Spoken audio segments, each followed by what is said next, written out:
Hello friends, आज मैं आपसे बात करने वाला हूँ न्यूमरोलॉजी के ऊपर ही मैं बात करता हूँ ज़्यादातर। लेकिन कुछ लोगों के मेरे पास कमेंट्स आते हैं कि एक आप डेट ऑफ बर्थ के हिसाब से न्यूमरोलॉजी में हम कैलकुलेशंस करते हैं, आपका प्रेडिक्शंस करते हैं, आपकी दशा के वगैरह में अंदाज़ा लगाते हैं।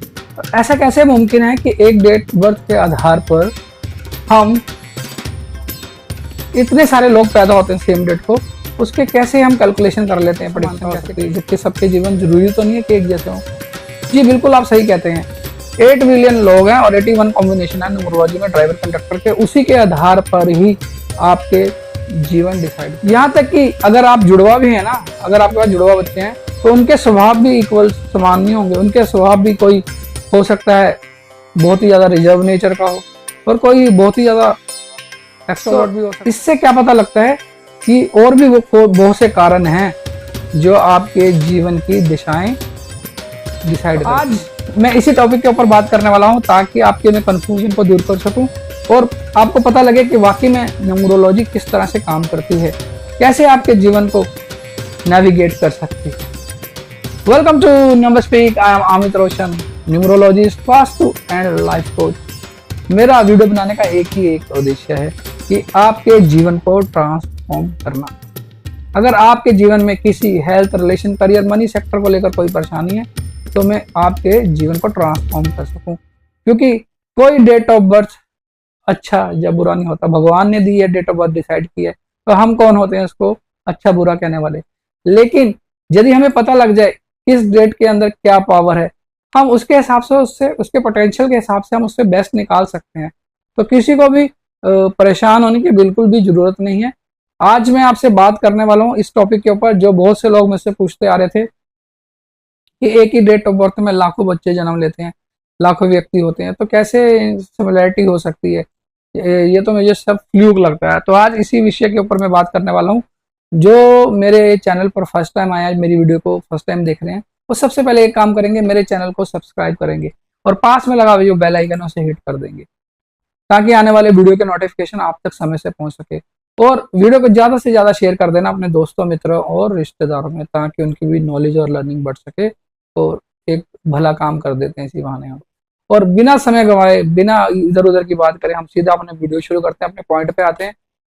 न्यूमरोलॉजी में हम डेट ऑफ बर्थ को अपना आधार बनाते हैं, यहाँ तक कि हम टाइम तक नहीं लेते। डेट ऑफ बर्थ से ही हम सबकी लाइफ की जो प्रोडिक्शंस होती हैं, जो उसके अच्छे और बुरे पहलू इसके ऊपर हम विचार कर लेते हैं, पता चल जाता है। क्योंकि जो हमारा मानना है कि जो यूनिवर्स में 9 ही प्लेनेट होते हैं और 9 ही डेट्स होती हैं, उसी के आधार पर हम बात करते हैं। लेकिन आज का जो टॉपिक है ना, वो मैं आपसे डिस्कस करने वाला हूँ, क्योंकि बहुत से लोगों ने पूछा था कि सेम डेट पे कितने लाखों बच्चे पैदा होते हैं, तो कैसे हो सकता है ये मुमकिन। देखो 81 कॉम्बिनेशन है, सब हम नंबरों के फेर में ही फंसे हुए हैं और ये 9 ही नंबर है। अगर आप डेट भी निकालोगे ना 1 से लेके 31 तक, तो वो भी 9 पे आके ही खत्म हो जाती है।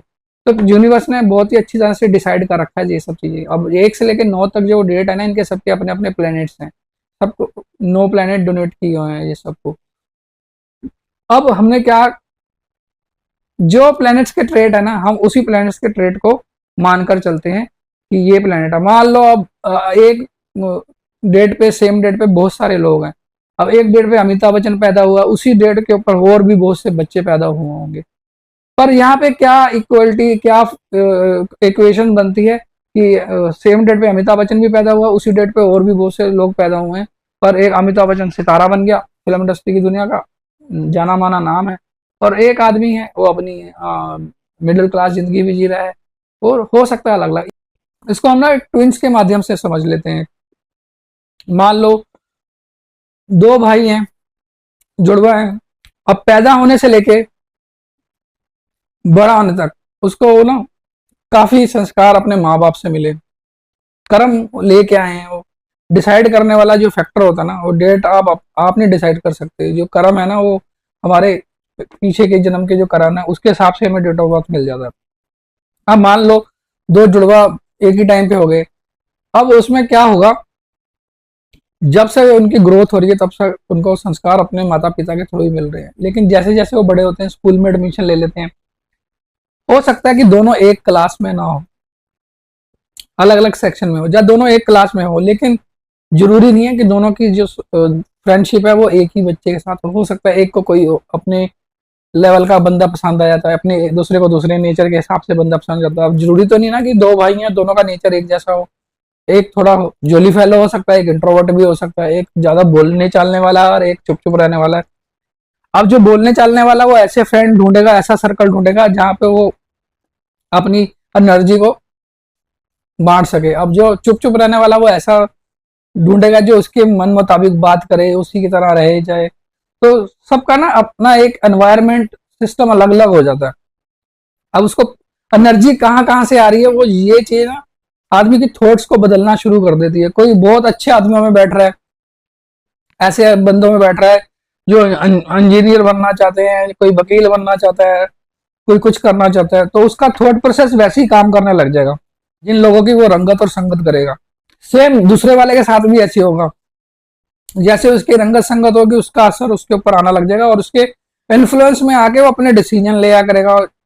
जरूरी नहीं है कि वो इंट्रोवर्ट है तो उसको बहुत बोलने वाले पसंद है, वो अपने हिसाब से टैकल करेगा। अब मान लेते हैं, एक एग्जांपल ले लेते हैं, अमिताभ बच्चन के घर में एक बच्चा पैदा हो रहा है, एक बच्चा रिक्शे वाले के घर में पैदा हो रहा है। जो अमिताभ बच्चन के घर में बच्चा पैदा हो रहा है, अब उसका आप सर्कमस्टांसेस देखिए। अमिताभ बच्चन के घर में पैदा होना ही अपने आप में बड़ी बात है, क्योंकि अमिताभ बच्चन के घर में जो पैदा हो रहा है उसकी जो भी सुख सुविधा आएगी वो अमिताभ बच्चन के लेवल से स्टार्ट होंगी।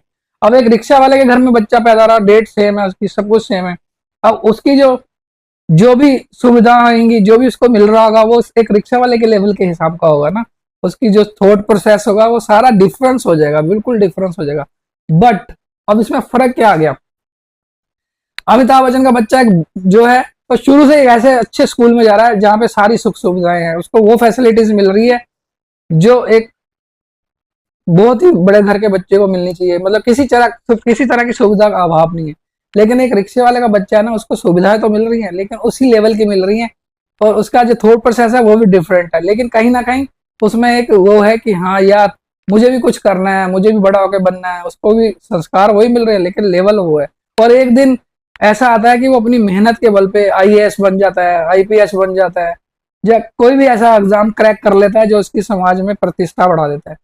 और अमिताभ बच्चन का बच्चा भी बड़ा हो गया एक्टर बन जाता है। ठीक है, अब सफलता मिलना ना मिलना दोनों के भाग्य अलग अलग डिसाइड करेंगे। अब उसका पैशन डिसाइड करेगा। अमिताभ बच्चन का बच्चा उसके दम पे इंडस्ट्री में तो आ सकता है, लेकिन उसके अंदर कितना अपने आप को कामयाब कर पाता है वो उसका कर्म ही डिसाइड करेगा। अब उस बच्चे ने पढ़ लिखने के बाद, इतनी मेहनत करने के बाद, उसके लिए पढ़ाई इजी तो नहीं होगी, उसके लिए एडमिशन लेना कहीं इजी तो नहीं होगा, लेकिन वो संघर्षों से निकल के भी आईपीएस बन जाता है, आईएएस बन जाता है। तो दोनों का परसोना उसी लेवल का है। एक अपने संघर्ष के दम पर बन गया आईपीएस, और एक को सब सुविधा खाना परोसा मिला। तो आप देखिए कि उसकी सफलता भी उतनी मायने रखती है, और वो बंदा जो मेहनत के दम पे इतने संघर्ष के बावजूद भी, इतनी अपने हालातों से लड़ने के बावजूद भी आईपीएस बना, कम नहीं है। इसको आप एक ही पैमाने में रख के नहीं तोल सकते। मतलब आप कह सकते हैं कि दोनों ने अपनी अपनी कामयाबी हासिल करी है, पर एक के पीछे हाथ था समृद्धि सत्ता का, एक के पीछे सिर्फ हौसले का हाथ था, वो उसी के दम पे आगे बढ़ गया। तो आप इसको यूं मान के चलिए कि आपका बैकग्राउंड भी बहुत काम आता है। आपके बैकग्राउंड के हिसाब से ही आप तरक्की कर जाते हैं। किसी को खाना परोसा मिल जाता है, किसी को खुद अपना खाना तैयार करना पड़ता है, लेकिन कहीं ना कहीं आप सफल होते ही हैं। आपका जो जीवन है ना, वो आपके जो ग्रह हैं वो आपको उस मुकाम तक पहुंचा ही देते हैं जहाँ पे आप जाना चाहते हैं। जो ग्रहों का असर होता है ना, जो ग्रहों के ट्रेड्स होते हैं वो आपके नक्षत्रों में दिखते ही हैं। तो उम्मीद करता हूँ आपको ये वीडियो अच्छा लगा होगा। यदि अच्छा लगा होगा तो प्लीज लाइक कर दीजिए, और अगर आप चाहते हैं कि मैं बनाऊँ किसी विषय के ऊपर तो मैं जरूर बनाऊंगा। आप मुझे कमेंट्स में लिख के भेजें, मैं आपके कोशिश करूंगा कि आपकी सभी जरूरतों को पूरा कर सकूं। और आपसे इजाजत लेता हूं, मिलते हैं अगले वीडियो में। धन्यवाद।